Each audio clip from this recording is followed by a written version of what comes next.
All right. Hello, everyone, and welcome to MMA Island. A bit different of the pig setup here. We got me, as usual. I'm always here. And we got our boy Chris this time, the founder, the head, the president. He's here doing pigs with me today. How's it going today, Chris? What's up, guys? Today I'm going to be filming in my bathroom, MMA bathroom. We're going to rebrand from MMA Island to the bathroom, so that's going to be pretty nice. Let's get the fight picks going. Looking forward to it. And in our first fight, we have a weird one, to say the least. We have Khadis Ibragimov versus Danilo Marques. And I was a bit surprised to see Khadis Ibragimov's name pop up to get another fight when you go 0-3 in the UFC. That's a bit odd. So that makes me think, for sure. Why are they putting this guy in here? Are they trying to build up a top prospect? No, looking at Danilo Marques' record, he's not a top prospect, but a lot of people are writing off Ibragimov in this fight, and I think it's a little bit unwarranted. And let's look at the competition that he's lost to, and these are some of the absolute best unranked light heavyweights in the world. Roman Dolidze, absolutely on the hype train. I'm on that hype train. You all should get on it too. Ed Herman we don't talk about Ed Herman. We don't like Ed Herman. And the Iron Turtle, Dan Jung, those are very respectable losses. And Danilo Marques, looking at his level of competition, it is not strong at all. He's fought guys like I think I saw somewhere that he fought someone who was 0-16. That's ridiculous.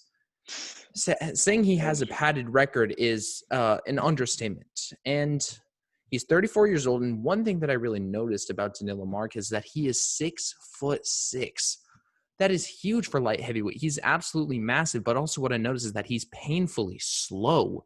His movement is plodding. He can't strike. His best chances on the ground, and his shots are just really bad and uncoordinated. And as not great as Ibragimov has worked so far, he definitely has the advantage on the feet. He absolutely will be able to outstrike Marques. He will absolutely be able to get into those holes that Marques leaves in his striking game, especially when moving backwards.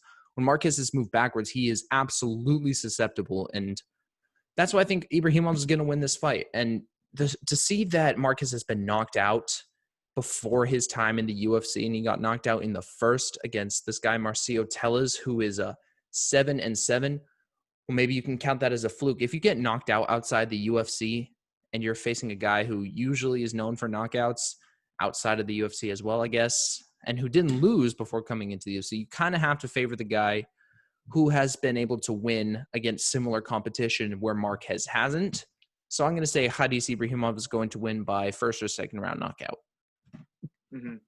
And looking at the matchmaking on this fight, it's very weird for the UFC to bring back. I mean, they haven't cut him yet, but with Khadis, he's lost his last 3. So it's very surprising to see that he's still in the UFC.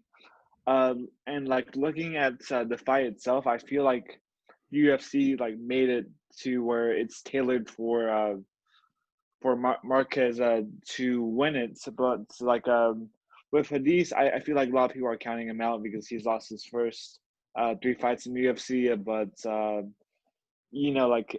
he's been going against UFC caliber opponents, and with Khadis, with Marques, Danilo Marques, just not. He, like you said, he's been fighting guys like 7'7". So like, yes, he's tall.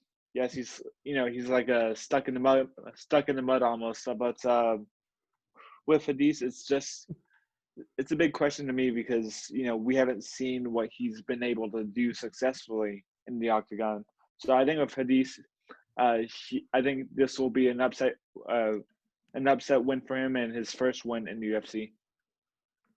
I actually think Khadis is the favorite here, but I'm not sure. The odds are kind of flip-flopping. Money is coming in either way, but we are both going Khadis Ibragimov. Are you going to Khadis Ibragimov? Are you going to Danilo Marques? Let us know in the comments down below. Tell us if you think we're wrong. Tell us if you think you're right. Anyways, keep on watching the other Fight Pig videos.